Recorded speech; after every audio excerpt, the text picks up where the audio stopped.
যারা ভবিষ্যতে ক্ষমতায় আসার স্বপ্ন দেখতেছে, এদেরও অনেক পার্টি নেতারা, চেয়ারম্যানরা এখনই বিভিন্ন মাহফিলে বাধা দেওয়া শুরু করেছে। এদের ব্যাপারে আমরা জানাই দিতে চাই, 15 বছরের দুঃশাসনের যে পরিণতি দেখেছেন, আপনারাও যদি ওলামায়ে কেরামের এই স্বাধীনভাবে বক্তব্য দিতে না দেন, ওলামায়ে কেরামকে বাধাগ্রস্ত করেন, আপনাদের পরিণতি এর চাইতে শোচনীয় হবে। জোরে বলেন ঠিক কিনা? আল্লাহ পাকের মায় এটা মিস যায় না। আল্লাহ পাক একটু ঢিল দেন, একটু সময় দেন, সুযোগ দেন। কাজে সাবধান হয়ে যান, প্রতিজ্ঞা করেন যে ওলামায়ে কেরাম কোরআন হাদিসের রেফারেন্স নিয়ে যে কোনো বক্তব্য দিতে পারবে, সেটা আমার নেত্রীর বিরুদ্ধে যাক আর নেতার বিরুদ্ধে যাক, এত টাইম দেওয়ার সুযোগ নাই। জোরে বলেন ঠিক কিনা? তাইলে আপনি ঈমানদার, তাইলে আপনি মুমিন। এই দুনিয়ার যারা আপনাকে আমাকে বিপদে ফালায়া বিদেশে নিজেদের ব্যাংক ব্যালেন্স কইরা পালায়া যাবে, বিপদে পড়লে পালায়া গেছে কি গেছে না? গেছে কি গেছে না বলেন? এটা কি মিথ্যা কথা বলতেছি? একটু বিবেক দিয়া চিন্তা করেন। এদের জন্য আলেমদের দিলে কষ্ট দিছেন। যারা আপনাকে বিপদে ফালায়া চলে গেছে, এখন আপনি যে অপরাধ করেন নাই সেই অপরাধেরও মামলা খাইতেছেন। কিন্তু মূল কারণ কি বলেন? আপনি দালালি করছিলেন। যারা অপরাধ করছে তাদের দালালি করছিলেন, এজন্য আপনার নামে মিথ্যা মামলা হইতেছে, যদি এটাও জায়েজ নাই। কিন্তু হইতেছি কিনা বলেন? সারা বাংলাদেশের অবস্থা বলতেছি, আমার নিজেদের এলাকার উপরে নিয়েন না। কথা বুঝতেছেন? আমার বলার উদ্দেশ্য হইল, আরে এই নেতা তো দুনিয়াতেই পালায়া গেছে, হাসরের ময়দানেও পালাবে কি পালাবে না বলেন? নেতা তো দূর থাক, আল্লাহ পাক কোরআনে বলতেছেন, ইয়াউমা ইয়াফিরুল মারউ মিন আখিহি ওয়া উম্মিহি ওয়া আবিহি। হাসরের ময়দানটা এমন একটা ভয়ানক ময়দান হবে, যেই হাসরের ভয়ানক ময়দানে মানুষ তার বাবাকে দেখলেও পলায়ন করবে। ইয়াউমা ইয়াফিরুল মারউ মিন আখি, 1 নম্বরে ভাইয়ের কথা বলছেন, যে মানুষ তার ভাইকে দেখা পলায়ন করবে। মানুষ মনে করতে পারে ভাই তো দুনিয়াতেও দূর হয়ে যায়, দুনিয়াতেও শত্রু হয়ে যায়, অনেক সময় মা বাবা অনেক কাছের হয়। আল্লাহর রাসূল, এজন্য আল্লাহ পাক কোরআনের আয়াতে বলতেছেন, ইয়াউমা ইয়াফিরুল মারউ মিন আখি, হাসরের ময়দানে মানুষ তার ভাইকে দেখা পলায়ন করবে। ও উম্মিহি ওয়া আবি, মা বাবাকে দেখাও সন্তান পলায়ন করবে। অনেক সময় দুনিয়াতে মা বাবার চাইতে নিজের বিবি আপন হয়ে যায়।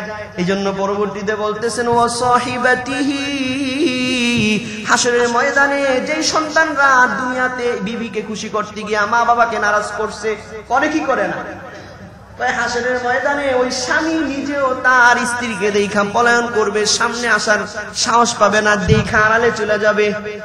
অনেক সময় সন্তান হয়ে গেলে স্ত্রীর চাইতেও বেশি মহব্বত কার প্রতি হয়ে যায়? সন্তানের প্রতি। মা বাবা নিজেও তার সন্তান থেকে পলায়ন করবে। কেন? আল্লাহ তাআলা বলতেছেন, লিকুল্লি ইমরিইম মিনহুম ইয়াউমা ইযিন শাআনুন ইউগনি, কয় ওই দিন প্রত্যেকের এমন এক টেনশন এবং চেষ্টা থাকবে যে আমার সওয়াব বেশি হওয়া দরকার, মিজানের পাল্লায় আমার সওয়াব যেন গুনাহের চাইতে বেশি হয়। এই চিন্তা, এই টেনশন প্রত্যেকের নিজের থাকবে।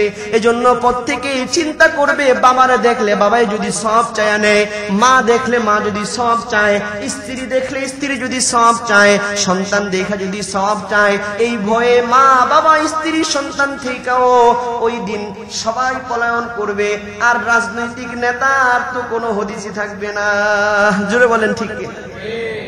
হ্যাঁ, বরং রাজনৈতিক নেতারাও সেদিন অপকর্ম যদি কইরা থাকে জাহান্নামে যাবে। আর তাও যখন জাহান্নামের কাঠগড়ায় দাঁড়িয়ে যাবে, তখন একজন আরেকজনকে দোষারোপ করবে। এই কথা আল্লাহ পাক কোরআনে বলছেন যে একজন আরেকজন কি করব? দোষারোপ। আল্লাহ পাকের অসংখ্য অগণিত নিয়ামত রাজির মধ্যে আমাদের উপরে ঈমানের পরে সবচেয়ে বড় দৌলত হচ্ছে যে আল্লাহ পাক আমাদেরকে বিনা দরখাস্তে চাওয়া ছাড়াই সর্বশ্রেষ্ঠ মহামানব, সর্বশ্রেষ্ঠ রসূল মুহাম্মাদুর রাসূলুল্লাহ সাল্লাল্লাহু আলাইহি ওয়াসাল্লামের উম্মত হিসেবে এই দুনিয়াতে পাঠিয়েছেন। বহু নবীরা সুপারিশ করেও এই সৌভাগ্য অর্জন করার সুযোগ হয় নাই। আল্লাহ পাক আমাদেরকে বিনা দরখাস্তে মুহাম্মাদুর রাসূলুল্লাহ সাল্লাল্লাহু আলাইহি ওয়াসাল্লামের উম্মত বানিয়েছেন। এজন্য আমরা সবাই খুশি আছি না ইনশাআল্লাহ? কেন খুশি থাকবো না? আল্লাহ পাক আমাদের কাছে এমন একজন রসুল পাঠিয়েছেন, যেই রসুল নিজের সন্তান সন্ততির প্রতি যেরকম ভালোবাসা মোহাব্বত রাখতেন, সেই পরিমাণ ভালোবাসা মোহাব্বত কিয়ামত পর্যন্ত আনেওয়ালা সমস্ত উম্মতদের প্রতি রেখেছেন। বলেন সুবহানাল্লাহ। বরং যেই উম্মতকে তিনি দেখেন নাই, তাদের কথাও তিনি স্মরণ রেখেছেন, তাদের ব্যাপারে বক্তব্য উপস্থিত উম্মত তথা সাহাবীদের সাথে আলোচনা করেছেন। বলেন সুবহানাল্লাহ। আল্লাহর রাসূল সমস্ত মুমিনদের জন্য দয়াশীল, কাফেরদের জন্য তো দয়াশীল ছিলেন। এই জন্য দরদ দিয়ে তাদেরকে ইসলামের দিকে ডাকতেন। নিজে কষ্ট সহ্য করেছেন, তবুও চেয়েছেন এই কাফের যেন জাহান্নামী না হয়ে যায়, সে যেন চিরস্থায়ী জাহান্নামী না হয়। এইরকম দয়া যেরকম কাফেরের প্রতি ছিল, তাহলে যেই নবীর দয়া কাফেরের প্রতি ছিল, তার উম্মতের প্রতি তার দয়ার সীমা কি পরিমাণ হবে, এটা অনুমান করলেই বুঝে আসে। জোরে বলেন ঠিক কিনা? আল্লাহর রাসূল যে কিরকম দয়া বান ছিলেন, সেই কথা স্বয়ং আল্লাহ পাক পবিত্র কোরআনের সূরাতুত তাওবা এর 128 নম্বর আয়াতে জানিয়েছেন। আল্লাহ পাক বলতেছেন, লাকাদ জাআকুম রাসূলুম মিন আনফুসিকুম আজিজুন আলাইহি মা আনিতুম হারিসুন আলাইকুম বিল মুমিনিনা রাউফুর রহিম। আল্লাহ পাক সমস্ত বান্দাদেরকে জানানোর জন্য কোরআনে আয়াত নাজিল কইরা জানাইতেছেন, লাকাদ জাআকুম রাসূলুম মিন আনফুসিকুম, ও আমার বান্দারা শোনো, তোমাদের কাছে এমন একজন রাসূল এসেছে, যিনি তোমাদের এই মানুষের মধ্য থেকে একজন রাসূল, কোনো ফেরেশতা না, কোনো জিন না, তোমাদের মানুষের মধ্য থেকেই তোমাদের কাছে এমন একজন রাসূল এসেছে, আজিজুন আলাইহি মা আনিতুম, তোমাদের জন্য যেটা কষ্টকর ওই সমস্ত বিষয়গুলো এই নবীর জন্য দুঃসাধ্য। নবীর কাছে এটা খুব দুঃসাধ্য এবং অসহ্যকর বিষয় যে আমার উম্মতের এই বিষয়ে কষ্ট হবে। উম্মতের জন্য যেটা কষ্টসাধ্য সেটা নবীর জন্য দুঃসহ। জোরে বলেন ঠিক কিনা? এটা কে বলেছেন? স্বয়ং আল্লাহ জানাইছেন, আজিজুন আলাইহি মা আনিতুম, ওই যেই জিনিস তোমাদেরকে কষ্ট দেয় এটা নবীর জন্য কষ্টদায়ক, নবীর জন্য অসহ্যকর।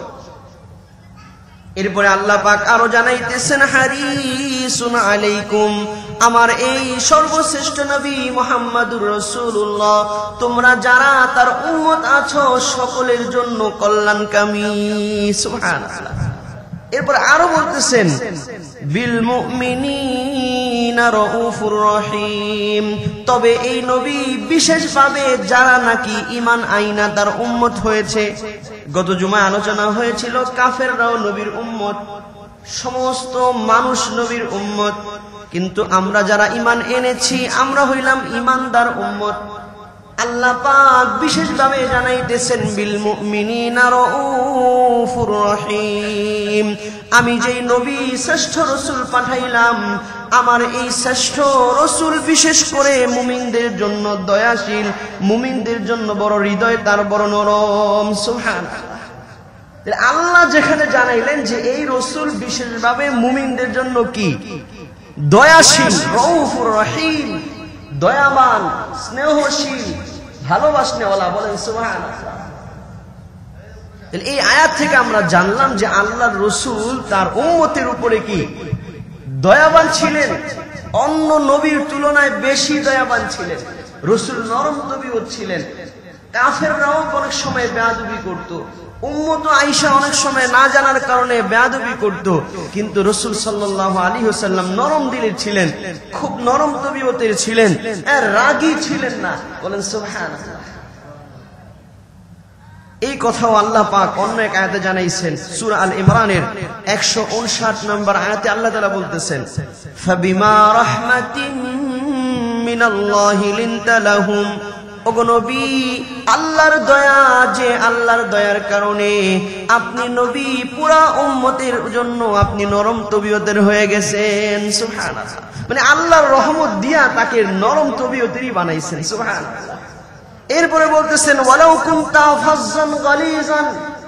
নবী, যদি আপনি রুরু মেজাজের হইতেন, যদি আপনি কঠিন হৃদয়ের হতেন, রাগী হইতেন, লানফাদ্দু মিন হাওলিক, তাইলে এরা তো আপনার পাশ থেকে পলায়ন করত, আপনার কাছে এসে দ্বীন শিখার সাহসই করতো না। সুবহানাল্লাহ।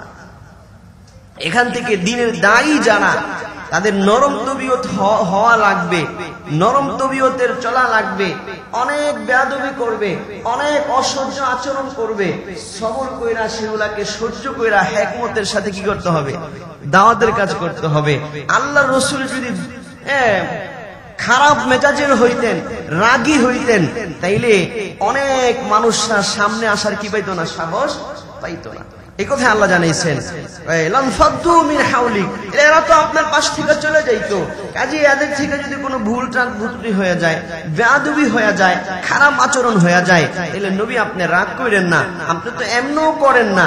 ভবিষ্যতের জন্য দিক নির্দেশনা হিসেবে আল্লাহ তাআলা জানাইতেছেন, ফাফু আনহুম, নবী আপনি এরা যদি কোনো ভুল করে ফেলে ক্ষমা করে দেন, ওয়াস্তাগফির লাহুম, আর এরা যদি কোনো অন্যায় করে এদের গুনাহ যেন আল্লাহ পাক ক্ষমা করে দেন, সেজন্য আপনি নিজেই তাদের জন্য আল্লাহর কাছে ক্ষমা চান। সুবহানাল্লাহ। আল্লাহ রাসূল ছিলেন এরকম। গত জুমা আলোচনা শোনাইছিলাম যে কাফেররা কষ্ট দিতেছে, আল্লাহ রাসূল সাল্লাল্লাহু আলাইহি সাল্লাম বদদুয়া দেন নাই, ফেরেশতা আযাবের অফার নিয়ে আসছে যে দুই পাহাড় চাপা দিয়া ধ্বংস করে দেই। আল্লাহ রাসূল বলতেছেন যে না, আমি আশা করি এদের বংশধররা কি হবে? মুসলমান হবে। সুবহানাল্লাহ। আল্লাহ রাসূল এরকমই ছিলেন। কেউ তাকে কষ্ট দিলে তার জন্য দোয়া করে দিতেন, তাকে মাফ করে দিতেন। লম্বা আয়াত। আল্লাহ রাসূলের ব্যাপারে শামাইলে তিরমিজিতে হাদিস এসেছে যে আল্লাহ রাসূলের একটা উন্নত চারিত্রিক বৈশিষ্ট্য হচ্ছে যে আল্লাহ রাসূল তার নিজের ব্যক্তিগত কারণে কখনো কারো থেকে প্রতিশোধ নেন নাই। সুবহানাল্লাহ। নিজের ব্যক্তিগত কারণে কখনো কারো থেকে কি নেন নাই? প্রতিশোধ নেন নাই। কেউ আল্লাহ রাসূলের ব্যক্তি সত্তাকে কষ্ট দিয়েছে, তার প্রতি জুলুম করেছে, এর কোন প্রতিশোধ আল্লাহ রাসূল নেন নাই। সুবহানাল্লাহ। বাকি আল্লাহর আরেকটা বৈশিষ্ট্য ছিল, কিন্তু যখন দ্বীনি বিষয় চলে আসতো, যদি দ্বীনের ক্ষতি কেউ করতেছে, ইসলামের ক্ষতি কেউ করতেছে, কোরআনের ক্ষতি কেউ করতেছে, ইসলামের দাওয়াতের পথের বাধাদায়ক কেউ হইতেছে, তাদের ব্যাপারে আবার আল্লাহ রাসূল কি হয়ে যেতেন? কঠোর হয়ে যাইতেন। মোট কথা ব্যক্তি স্বার্থে কঠোর হইতেন না, দ্বীনের স্বার্থে কঠোর হইতেন। এজন্য দ্বীনের স্বার্থে কঠোর হওয়াটাও রাসূলের সুন্নত। দ্বীনের স্বার্থে কঠোর হওয়াটাও কার সুন্নত বলেন? রাসূলের সুন্নত। কিন্তু আল্লাহ রাসূলের বৈশিষ্ট্য ছিল তিনি নিজের ব্যক্তিগত কোনো কারণে কারো থেকে কোনোদিন প্রতিশোধ নেন নাই। বলেন সুবহানাল্লাহ। আল্লাহ রাসূল যেহেতু উম্মতের জন্য দয়াবান ছিলেন, এজন্য আল্লাহ রাসূল সাল্লাল্লাহু আলাইহি ওয়াসাল্লামের ব্যাপারে হাদিস শরীফের মধ্যে এসেছে, হযরতে আমর ইবনুল আস রাদিয়াল্লাহু তাআলা আনহু বলেন যে আমাদের নবী কেমন দয়াশীল ছিলেন, বিশেষ করে এই উম্মতের উপরে কেমন দয়াশীল ছিলেন। আগের নবীরাও তাদের উম্মত থেকে কষ্ট পেয়েছে, কষ্ট পায়া অনেক নবী বদদোয়া করেছে। যেমন হযরতে নূহ আলাইহিস সালাম উম্মতের মধ্যে দীর্ঘ সময় দাওয়াতের কাজ করেছেন, কিন্তু যখন অতিষ্ঠ হয়ে গেছেন, নূহ আলাইহিস সালাম তার উম্মতের জন্য আযাবের বদদোয়া করছেন। এই কথা আল্লাহ পাক কোরআনে কি আয়াত নাযিল করছেন যে আল্লাহ এদের সবাইকে ধ্বংস করে দেন, এদের সমূলে ধ্বংস করে দেন, এদের কোনো বংশ যেন পৃথিবীতে না থাকে। এইরকম কঠিন বদদোয়া কে করেছে? নূহ আলাইহিস সালাম করেছে। একদিন আল্লাহ রাসূল, হাদিসে এসেছে, আল্লাহ রাসূল একদিন উম্মতের উপর অতিষ্ঠ হইয়া উম্মতের অপরাধ দেখা ইব্রাহিম আলাইহিস সালাম কি দোয়া করেছিলেন, ঈসা আলাইহিস সালাম কি দোয়া করেছিলেন, সেই দুইটা আয়াত তেলাওয়াত করেছেন। হাদিসের বিবরণ হচ্ছে আল্লাহ রাসূল বলতেছেন যে ইব্রাহিম আলাইহিস সালাম উম্মতের থেকে কষ্ট পায়া উম্মতের ব্যাপারে আল্লাহর কাছে এইভাবে বলেছেন, রব্বি ইন্নাহুন্না আদলাল্না কাসীরাম মিনান নাস। ইব্রাহিম আলাইহিস সালাম দোয়া করতেছে আল্লাহর কাছে যে আল্লাহ, এই যে আমার দাওয়াতের পথে যারা বিরোধী আমার উম্মত আছে, এরা বহু মানুষকে পথভ্রষ্ট করছে। আদলাল্না কাসীরাম, যারা নবীদের দাওয়াতের পথে বাধা হয়, এরা অন্য বহু মানুষকে গুমরাহির দিকে নিয়ে যায়। জোরে বলেন ঠিক কিনা? নবীরা নাই, এখন ওলামায়ে কেরাম আছে। ওলামায়ে কেরামের দ্বীনের দাওয়াতের পথে যারা বাধা হয়, তাদের কারণে বহু মানুষ পথভ্রষ্ট হয়। জোরে বলেন ঠিক কিনা? তাই ইব্রাহিম আলাইহিস সালাম এই কথা বলতেছেন, ইন্নাহুন্না আদলাল্না কাসীরাম মিনান নাস। আল্লাহ, আমার এই উম্মত, তারা আমার বিরোধী উম্মত, এরা অনেক মানুষকে গুমরাহ করেছে। আল্লাহ, ফামান তাবিআনি ফাইন্নাহু মিন্নি। কয় আল্লাহ শুনেন, এদের মধ্য থেকে যারা আমার অনুসরণ করেছে এরা তো আমার দলভুক্ত। ওয়া মান আসানি, আর যারা আমার নবীর দাওয়াতের বিরোধিতা করেছে, অবাধ্য হয়েছে, কয় এরা আমার দলভুক্ত না।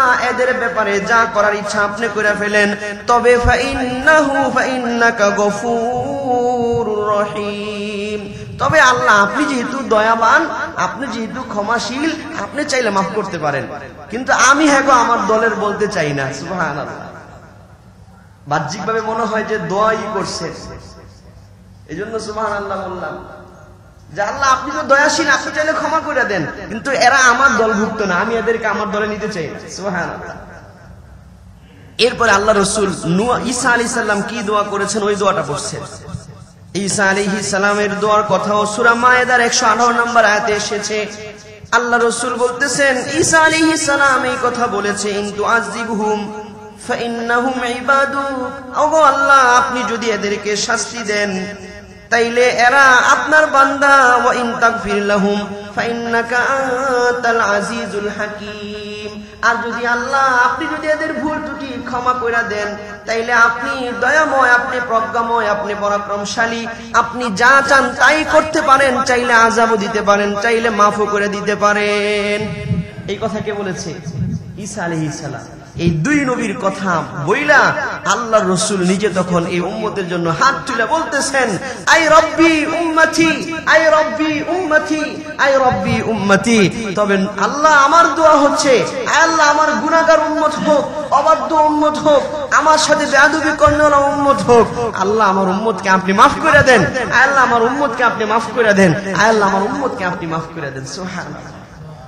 তাইলে দেখেন, নূহ আলাইহিস সালাম বদদুয়া করছেন, ইব্রাহিম আলাইহিস সালাম আল্লাহর কাছে ছেড়ে দিয়েছেন, ঈসা আলাইহিস সালামও আল্লাহর উপরে ছেড়ে দিয়েছেন যে আপনি চাইলে মাফ করতে পারেন, চাইলে শাস্তি দিতে পারেন, আপনি যা ইচ্ছা তা করেন। আর আল্লাহর রাসূল উম্মতের পক্ষে দাঁড়ায়া বলতেছেন যে আল্লাহ, আপনি উম্মতকে শাস্তি দিয়েন না, আল্লাহ উম্মতকে মাফ করে দেন। সুবহানাল্লাহ। এই নবীকে ভালোবাসবেন না তো কাকে ভালোবাসবেন বলেন? এই নবীর ইজ্জত রক্ষায় জীবন দেওয়ার জন্য প্রস্তুত হবেন না তো কার জন্য জীবন দেওয়ার প্রস্তুত হবেন বলেন? আজকে তো সামান্য দুনিয়ার স্বার্থের কারণে, দুনিয়ার রাজনীতির কারণে, ক্ষমতার কারণে, ব্যবসায়িক সুবিধার কারণে এমন এমন পাতি নেতাদের পিছনে মানুষ জীবন দিয়া দেয়, যুবকরা জীবন দিয়া দেয়। যেই নেতা বিপদে পড়লে না জানাই দেশ ছাড়ে। জোরে বলেন ঠিক কিনা? সেই নেতার জন্য রাসূলের হাদিস পর্যন্ত উম্মতকে, ওলামায়ে কেরামকে বলতে দেয় নাই। এইরকম হতভাগা কপাল পোড়াও এই সমাজে আছে, ছিল। জোরে বলেন ঠিক কিনা? কেন? নেতায় নারাজ হবে। নেতা যদি জানতে পারে যে আপনার মসজিদের ইমাম সাহেব এই হাদিস কইছে, এই আয়াত বলছে, তাইলে আপনার পথ থাকবে না। তাড়াতাড়ি হুজুরে বাধা দে, হুজুর সব ওয়াজ কিন্তু করতে পারবেন না।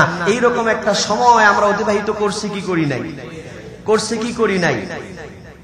ভবিষ্যৎ আশঙ্কা দেখতেছি, যারা ভবিষ্যতে ক্ষমতায় আসার স্বপ্ন দেখতেছে, এদেরও অনেক পাতি নেতারা, চেয়ারম্যানরা এখনই বিভিন্ন মাহফিলে বাধা দেওয়া শুরু করেছে। এদের ব্যাপারে আমরা জানায় দিতে চাই, 15 বছরের দুঃশাসনের যে পরিণতি দেখেছেন, আপনারাও যদি ওলামায়ে কেরামের এই স্বাধীনভাবে বক্তব্য দিতে না দেন, ওলামায়ে কেরামকে বাধাগ্রস্ত করেন, আপনাদের পরিণতি এর চাইতে শোচনীয় হবে। জোরে বলেন ঠিক কিনা? আল্লাহ আল্লাহ পাকের মাইল এটা মিস যায় না। আল্লাহ পাক একটু ঢিল দেন, সময় দেন, সুযোগ দেন। কাজে সাবধান হয়ে যান, প্রতিজ্ঞা করেন যে ওলামায়ে কেরাম কোরআন হাদিসের রেফারেন্স নিয়ে যে কোনো বক্তব্য দিতে পারবে সেটা আমার নেত্রীর বিরুদ্ধে যাক আর নেতার বিরুদ্ধে যাক, এত টাইম দেওয়ার সুযোগ নাই। জোরে বলেন ঠিক কিনা? তাইলে আপনি ঈমানদার, তাইলে আপনি মুমিন। এই দুনিয়ার যারা আপনাকে আমাকে বিপদে ফালায়া বিদেশে নিজেদের ব্যাংক ব্যালেন্স কইরা পালায়া যাবে, বিপদে পড়লে পালায়া গেছে কি গেছে না? গেছে কি গেছে না বলেন? এটা কি মিথ্যা কথা বলতেছি? একটু বিবেক দিয়া চিন্তা করেন। এদের জন্য আলেমদের দিলে কষ্ট দিছেন। যারা আপনাকে বিপদে ফালায়া চলে গেছে, এখন আপনি যে অপরাধ করেন নাই সেই অপরাধেরও মামলা খাইতেছেন। কিন্তু মূল কারণ কি বলেন? আপনি দালালি করছিলেন।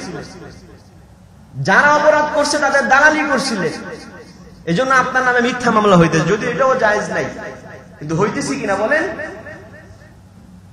সারা বাংলাদেশের অবস্থা বলতেছি, আমার নিজেদের এলাকার উপরে নিয়েন না। কথা বুঝতেছেন? আমার বলার উদ্দেশ্য হইল, আরে এই নেতা তো দুনিয়াতে পালায়া গেছে, হাসরের ময়দানেও পালাবে কি পালাবে না বলেন? নেতা তো দূর থাক, আল্লাহ পাক কোরআনে বলতেছেন ইয়াউমা ইয়াফিরুল মারউ মিন আখিহি ওয়া উম্মিহি ওয়া আবিহি। হাসরের ময়দানটা এমন একটা ভয়ানক ময়দান হবে, যেই হাসরের ভয়ানক ময়দানে মানুষ তার বাবাকে দেখলেও পলায়ন করবে।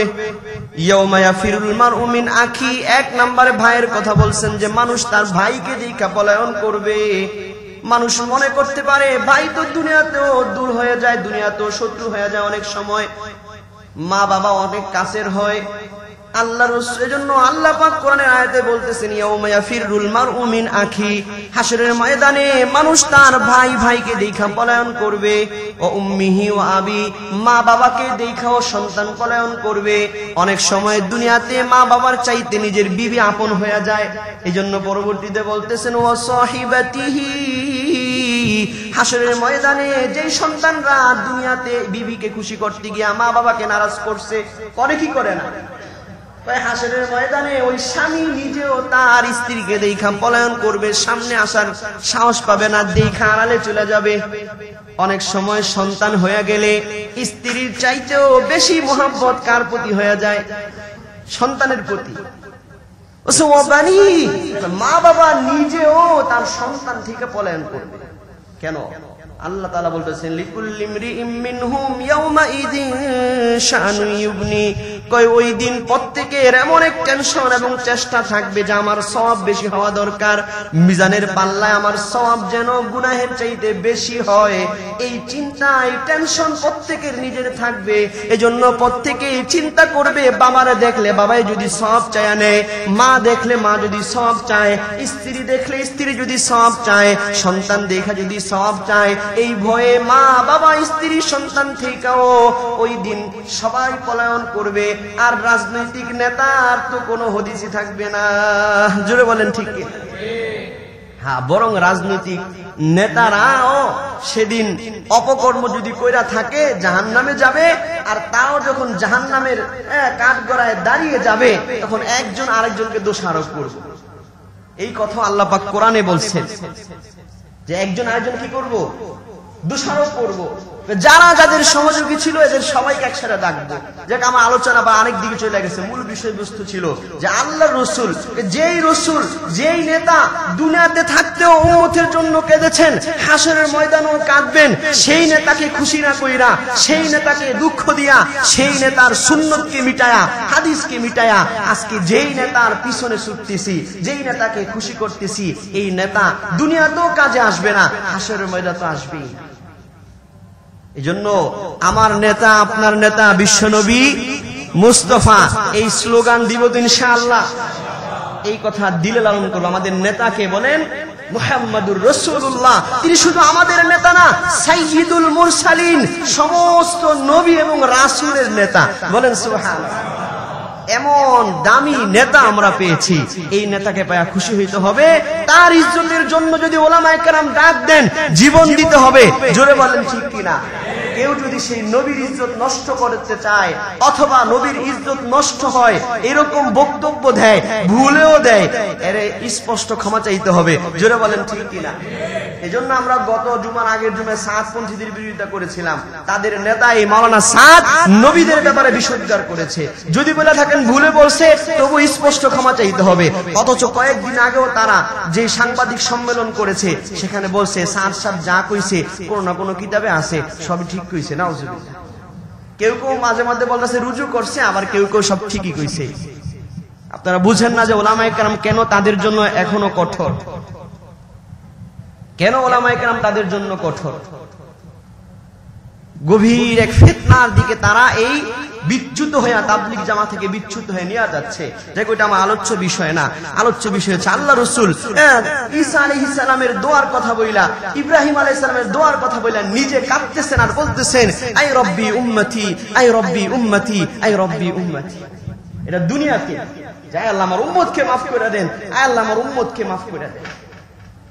লম্বা হাদিসের মধ্যে এসেছে, একাধিক হাদিসের কিতাবের মধ্যে এসেছে, হাসরের ময়দানে যখন হাসর কায়েম হয়ে যাবে, এখনো বিচার কার্য শুরু হইতেছে না। লম্বা হাদিস বলবো না। হাসরের ময়দানে গুনাহের কারণে কারো যখন সূর্য যার যে পরিমাণ গুনাহ সেই পরিমাণ তাপ সে অনুভব করবে। হাসরের ময়দানে নিজেদের গুনাহ অনুযায়ী কারো ঘাম তার গলা পরিমাণ হবে, কারো পেট পরিমাণ হবে, কারো হাঁটু পরিমাণ হবে, কারো টাকনু পরিমাণ হবে। যখন এই কঠিন হাসরের ময়দানে সমস্ত দুনিয়ার আউয়ালিন ওয়াল আখিরিন, পৃথিবীর শুরু থেকে শেষ পর্যন্ত সমস্ত মানুষগুলো অপেক্ষায় থাকবে যে তাড়াতাড়ি হাসরের বিচার শুরু হয়ে যাক, বিচার শেষ হইয়া কারা জান্নাতি কারা জাহান্নামী ফয়সালা হয়ে যাক। হাসরের ময়দানের এই কষ্ট আর আমাদের সহ্য হচ্ছে না।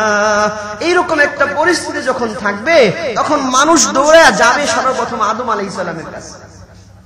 তার কাছে যাবে যে আল্লাহ, আদম আলাইহিস সালামের কাছে যাবে যে হে নবী আদম, আপনি আল্লাহকে বলেন আল্লাহ যেন তাড়াতাড়ি বিচার শুরু করে দেয়, সুপারিশ করেন একটু আমাদের সকলের জন্য। এই সুপারিশটাকে হাদিসের ভাষায় বলা হয় শাফাআতে কুবরা, বড় সুপারিশ। লম্বা হাদিসের ঘোষণা, যেই নবীর কাছেই যাবে, যখন হযরতে আদম আলাইহিস সালামের কাছে মানুষ যাবে যে ইয়া আদম ইশফি, হে আমাদের জন্য সুপারিশ করেন। আদম আলাইহিস সালাম তখন এই কথা বলবে যে আমি আল্লাহর সামনে দাঁড়ানোর সাহস পাইতেছি না, কারণ আমি জান্নাতে আল্লাহর নিষিদ্ধ গাছের ফল শয়তানের ধোঁকায় খেয়ে ফেলেছিলাম। আল্লাহর সামনে দাঁড়ানোর মতো সুপারিশ করার মতো সাহস আমার হচ্ছে না। এরপরে মুসা আলাইহিস সালামের কাছে যাবে। মুসা আলাইহিস সালাম এই কথা বলবে যে আমি তো থাপ্পড় মেরেছিলাম। ইব্রাহিম আলাইহিস সালামের কাছে যাবে, বলবে আমি তো মিথ্যা কথা বলেছিলাম। মূলত মিথ্যা বলেন নাই, তিনি ঘুরায়া কথা বলছিলেন, কিন্তু তিনি ভাবতেছেন যে এই ঘুরায়া কথা বলার কারণেও যদি কি হয়, মিথ্যা হয়ে যায়। লম্বা ঘটনা, ওইটা বললে সময় পাবো না। যেই নবীর কাছেই যাবে ওই নবী বলবে যে আমার এই সমস্যা ছিল, আমি আল্লাহর কাছে দাঁড়ানোর সাহস পাই না। প্রত্যেক নবী বলবে নাফসি নাফসি নাফসি, আমি আমার নিজেকে আজকে বাঁচাইতে চাই, আমি আল্লাহর রাগ থেকে বাঁচতে পারবো কিনা এই টেনশনে আছি, আমার আল্লাহর সামনে যাওয়ার সাহস নাই, আল্লাহকে বলার সাহস নাই।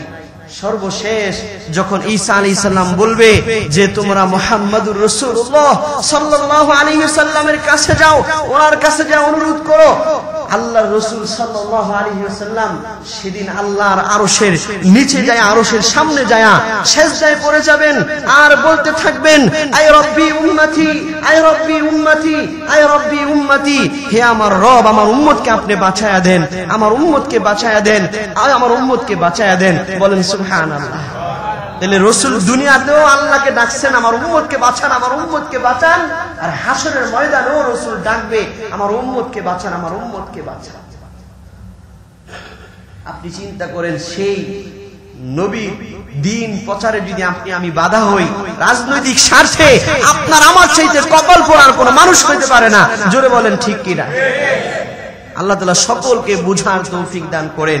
আল্লাহ রাসূল যখন সিজদায় পড়ে আছেন তখন আল্লাহর পক্ষ থেকে গায়বী আসবে, ইয়া মুহাম্মদ ইরফা রাসাক, ও মুহাম্মদ তোমার মাথা ওঠাও, ইশফা তুশফা, তুমি সুপারিশ করো, আজকে তোমার সুপারিশ কবুল করা হবে। সুবহানাল্লাহ। তখন আল্লাহ রাসূল পুরা দুনিয়াবাসীর জন্য সুপারিশ করবেন যে আল্লাহ এদের কষ্ট হচ্ছে, আপনি তাড়াতাড়ি বিচার কার্য শুরু করে দেন। তখন আল্লাহ পাক এই হাসরের বিচার কার্য শুরু করবেন। তাহলে এই নবী কত মহব্বত করেছেন আমাদেরকে চিন্তা করে। শুধু এখানেই শেষ না, হাদিসের মধ্যে এসেছে আল্লাহর রাসূল সাল্লাল্লাহু আলাইহি ওয়াসাল্লাম একদিন হাদিসের মধ্যে বলতেছেন, একাধিক কিতাবের মধ্যে বুখারী মুসলিম সহ একাধিক কিতাবের মধ্যে হাদিসটি এসেছে। হযরত আবু হুরায়রা এই কথা বলেন, আল্লাহর রাসূল এই কথা বলেছেন, লিকুল্লি উম্মাত লিকুল্লি নাবিয়িন দাওয়াতুন মুস্তাজাবা। আল্লাহ রাসূল বলতেছেন যে আল্লাহ পাক বিশেষ অফার হিসেবে প্রত্যেকটা নবীকে একটা দোয়া এমন দিয়েছেন যে এই দোয়া আপনার নগদ কবুল হবে। সুবহানাল্লাহ। আল্লাহ পাক এরকম অফার প্রত্যেক নবীকে কি দিয়েছেন যে এই দোয়া আপনি যেটা চাইবেন ওইটাই কি নগদ কবুল হবে, যখন চাইবেন তখনই দিয়া দিব। সুবহানাল্লাহ। কারণ আল্লাহ পাক তো কোরআনে বলেছেন, উদুনি আস্তাজিব লাকুম, আমাকে ডাকো আমি তোমাদের দোয়া কবুল করব, ডাকে সাড়া দিব। এটা কোরআনের আয়াত, অনেকে আমরা বুঝি না, কিন্তু হাদিসে পাকের মধ্যে, হাদিস যেহেতু কোরআনের ব্যাখ্যা, হাদিসে পাকের মধ্যে দোয়া কিভাবে কবুল হয় এই কথাও এসেছে। মুসনাদে আহমদ, মুসনাদে আবু ইয়ালা সহ একাধিক হাদিসের কিতাবে হাদিস এসেছে। আবু সাঈদ খুদরি থেকে বলেন যে দোয়া তো আল্লাহ সবই কবুল করে, সূরত কি হয় না, এক হয় না। দোয়া কবুলের সূরত তিনটা। কয়টা বলেন? দোয়া কবুল হওয়ার সূরত তিনটা। হাদিসে পাকের মধ্যে আল্লাহ রাসূল বলতেছেন, মা মিন মুসলিমিন ইয়াদউ বিদাওয়াতিন, কয় যখনই কোন মুসলমান আল্লাহর কাছে দুই হাত তুলা অথবা হাত তোলা ছাড়া কোন দোয়া করে, লাইসা ফিহা ইসমুন ওয়ালা কতিয়াতু রহিমিন, যেই দোয়ার মধ্যে কোনো গুনাহের বিষয় নাই, কোনো অন্যায় অপরাধের দোয়া নাই, অথবা আত্মীয়তার সম্পর্ক ছিন্ন করা সম্পর্কিত কোনো দোয়া না। মুহাদ্দিসিনে কেরাম ব্যাখ্যা করেছেন উদ্দেশ্য হইল কোনো না জায়েজ দোয়া না, বৈধ দোয়া। কোন মুসলমান যখনই কোনো বৈধ দোয়া করে, আল্লাহ রাসূল বলতেছেন, আতাহুল্লাহু ইহদা সালাতি খিসালিন, আল্লাহ পাক তাকে তিনটা বৈশিষ্ট্যের যে কোনো একটা বৈশিষ্ট্য এই দোয়ার বিনিময়ে তাকে দান করেন। এক নাম্বার আল্লাহ রাসূল বলতেছেন, ইম্মা আইয়ুআজ্জিলা লাহু দাওয়াতাহু, হয়তো আল্লাহ পাক সমস্ত দোয়াই কবুল করেন। দোয়া কবুলের এক নাম্বার সূরত হইল আল্লাহ পাক বান্দা ওই সময়ে যেটা চাইতেছে নগদ ওইটা আল্লাহ পাক দিয়া দেন। সুবহানাল্লাহ। এটা হলো দোয়া কবুলের একটা কি সূরত। দুই নাম্বার সূরত আল্লাহ রাসূল বলতেছেন, আও ইয়াদখিরা লাহু ফিল আখিরা, অথবা দুনিয়াতে বান্দা আল্লাহর কাছে হাত তুইলা আল্লাহকে রব মাইনা, আল্লাহ দেনে ওয়ালা যাইনা, যেই দোয়াই বান্দা করে আল্লাহ দোয়া কবুল করেন। তবে প্রথম সূরত না হইল আল্লাহ পাক দ্বিতীয় দোয়া কবুলের সূরত হিসেবে তার এই দোয়ার বিনিময় আখিরাতে দেওয়ার জন্য রাইখা দেন। সুবহানাল্লাহ। কাজী কোন দোয়া আপনি চাইতেছেন কবুল হইতেছে না, নগদ পাইতেছেন না, এই দোয়া বিফলে যায় নাই। আল্লাহ পাক হাসরের ময়দানে যেদিন কোনো উপায় থাকবে না, মা থাকবে না, বাবা থাকবে না, আপনার সাহায্য করার মতো কোনো মানুষ থাকবে না, সেদিন আপনার এই দোয়াগুলো আপনার সাহায্যকারী হবে। সুবহানাল্লাহ। সেদিন মনে হবে এরকম যে যদি দুনিয়ার সব দোয়াই আল্লাহ রাইখা দিত আখিরাতের জন্য, তাইলে লাভবান হয়ে যেত। তখন আফসোস হবে দুনিয়াতে থেকে আখিরাতে যায়। তিন নাম্বার দোয়া কবুলের সূরত, এটা আরো বেশি উপকারী।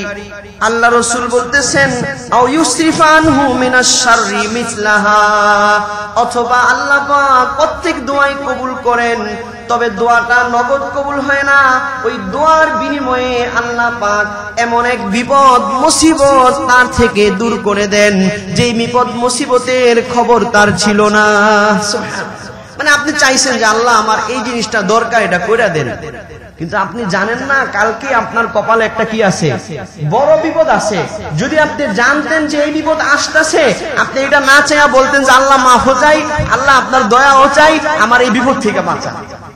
যে বিপদের কথা জানলে কি করতেন? এখন যেই দোয়া করতেছেন এই দোয়া না কইরা ওই বিপদ থেকে বাঁচার দোয়া করতেন। আল্লাহ রাসূল বলতেছেন যে 3 নাম্বার দোয়া কবুলের আল্লাহর সিস্টেম হচ্ছে আল্লাহ পাক দোয়া করার বদৌলতে যেই বিপদ সম্পর্কে আপনি জানেনও নাই সেই বিপদ দূর করে দেন। বলেন সুবহানাল্লাহ। তাহলে সব দোয়াই কি হয়? কবুল হয়। বাকি কবুল হওয়ার সুরত কয়টা? 3টা। এজন্য কোনো দোয়া মিস নাই। দোয়া থেকে দূরে সরবেন না। আজকাল আমাদের সমাজে কিছু মানুষ ফরজ নামাজের পরে দোয়া করা থেকে মানুষকে দূরে সরানোর মেহনতে লাগছে। বলেন নাউজুবিল্লাহ। অথচ ফরজ নামাজের পরে আল্লাহ দোয়া কবুল করেন, নগদ কবুল করেন, এইরকম কথাও হাদিসে আসছে। বেশি শোনার সম্ভাবনা, বেশি কবুল হওয়ার সম্ভাবনা। যাই হোক, ওই দিকে আলোচনার বিষয় না। তো আল্লাহ রাসূল বলতেছেন এই যে দোয়া কবুলের 3 পদ্ধতি, 1 নাম্বার নগদ দিয়া দেওয়া। এইরকম নগদ কোন দোয়াটা কবুল হবে এটা তো কেউ জানি না, কিন্তু আল্লাহ পাক প্রত্যেক নবীকে অফার দিয়েছেন যে আপনি এখন যেটা চাইবেন এটা নগদ কি দেওয়া হবে। প্রত্যেক নবী সেই দোয়া করে ফেলছেন, চাইছেন। আল্লাহ রাসূলের ব্যাপারে আল্লাহ রাসূল বলতেছেন লিকুল্লি দাওয়াবিন দাওয়াতুন মুস্তাজাবুন, কয় প্রত্যেক নবীর একটা দোয়া আছে যে দোয়াটা আল্লাহ পাক নগদ কবুল করবেন, অফার হিসেবে দিয়েছেন।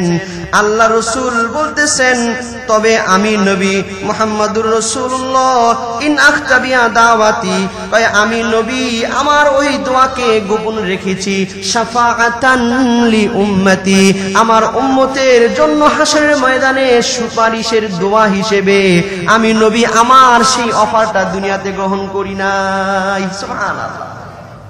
আপনি আমি আমার জন্য, আমাদের জন্য আল্লাহ রাসূল সেই অফারটা রাইখা দিয়েছেন।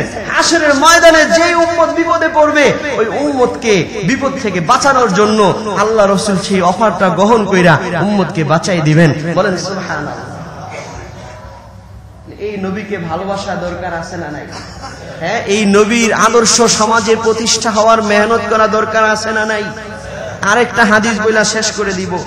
হাদিসের মধ্যে আল্লাহ রাসূল উম্মতের প্রতি কত দয়াবান ছিলেন বইলা শেষ করা যাবে না। আরেকটা বইলা দেই, আপনি আমি আফসোস করি অনেক সময় যে আমরা আল্লাহ রাসূলকে পাই নাই, দেখি নাই। আফসোস করি কি করি না? যদি সাহাবীদের মতো সৌভাগ্যশীল হইতাম। সুবহানাল্লাহ। আশ্চর্যের বিষয় আল্লাহর রাসূল নিজেও আপনি আমার সাথে সাক্ষাৎ করার এরকম আশঙ্কা করে গেছেন যে আমার সব উম্মতকে যদি আমি দেখা যেতে পারতাম। সুবহানাল্লাহ। এটা কে বলে গেছেন? আল্লাহ রাসূল। হাদিসে পাকের মধ্যে এসেছে আল্লাহ রাসূল সাল্লাল্লাহু আলাইহি ওয়াসাল্লাম এই কথা বলেছেন ওয়াদিতু ইন্নী লাকিতু ইখওয়ানি। সাহাবীদেরকে বলতেছেন ও আমার সাহাবীরা শোনো, আমি নবী চাই, আমি নবী যদি আমার দ্বীনি ভাইদের সাথে আমি সাক্ষাৎ করতে পারতাম কতই না আনন্দের বিষয় হইতো। সাহাবীরা আশ্চর্য হয়ে জিজ্ঞেস করলেন আলাসনা ইখওয়ানুকা, ওগো নবী আমরা কি আপনার ভাই না, আপনার দ্বীনি ভাই না? আল্লাহ রাসূল বললেন আনতুম আসহাবী, ও আমার সাহাবীরা তোমরা আমার দ্বীনি ভাই হইলেও তোমাদের লকব এবং উপাধি হচ্ছে তোমরা আমার সাহাবী। ওয়া ইখওয়ানি আল্লাযীনা আমানু বি, আমার দ্বীনি ভাই হচ্ছে তারা যারা আমি নবীর প্রতি ঈমান আনছে। ওয়ালাম ইয়ারাউনি, তবে আমি নবীকে দেখার সৌভাগ্য পাই নাই। সুবহানাল্লাহ। তাই আল্লাহ রাসূল আকাঙ্ক্ষা করে গেছেন আমার যে উম্মত না দেখা আমি নবীর উপর ঈমান আনবে, না দেখা নবীকে ভালোবাসবে, এদেরকে যদি আমি দুনিয়াতে দেখা দিতে পারতাম, আল্লাহ যদি সুযোগ দিত কতই না ভালো হতো। সুবহানাল্লাহ। তাহলে আল্লাহ রাসূল আমাদের কথা মনে রাখছেন কি রাখেন নাই? বরং অন্য হাদিসে বলছেন তুবা লিমান আমানা বি ওয়া রাআনি মাররাতান ওয়া তুবা লিমান আমানা বি ওয়া লাম ইয়ারানি সামা মিরার, যারা আমি নবীর উপর ঈমান আনছে, আমি নবীকে দেখছে, এদের জন্য একবার সুসংবাদ। ওয়া তুবা লিমান আমানা বি ওয়া লাম ইয়ারানি, আর যেই উম্মত আমি নবীর উপর ঈমান আনছে নবীকে দেখে নাই তাদের জন্য সাবা মিরার 7 বার সুসংবাদ। বলেন সুবহানাল্লাহ। এটা আমাদের জন্য সৌভাগ্যের সংবাদ কিনা বলেন? এই নবীকে ভালোবাসবো তো ইনশাআল্লাহ। নবীর ভালোবাসায়, নবীর নবুয়তের খতমে নবুয়ত রক্ষায় ওলামায়ে কেরাম যদি ডাক দেন যে এই দেশে সরকারি ভাবে মিথ্যা নবুয়তের দাবিদারদের সমর্থক ভণ্ড নবী, মিথ্যা নবুয়তের দাবিদার গোলাম আহমদ কাদিয়ানীদের অনুসারীদেরকে, মোট কথা কাদিয়ানীদেরকে কাফের ঘোষণা করতে হবে, কারা কারা যাইতে রাজি আছেন হাত তুলেন। আল্লাহ তাআলা এই হাতগুলোকে কবুল করেন। যাব নবীর ভালোবাসায়, রাজি আছি ইনশাআল্লাহ। আল্লাহ তাআলা আমাদের সকলকে কবুল করেন। ওয়া আখিরি দাওয়ানা আলহামদুলিল্লাহি রাব্বিল আলামিন।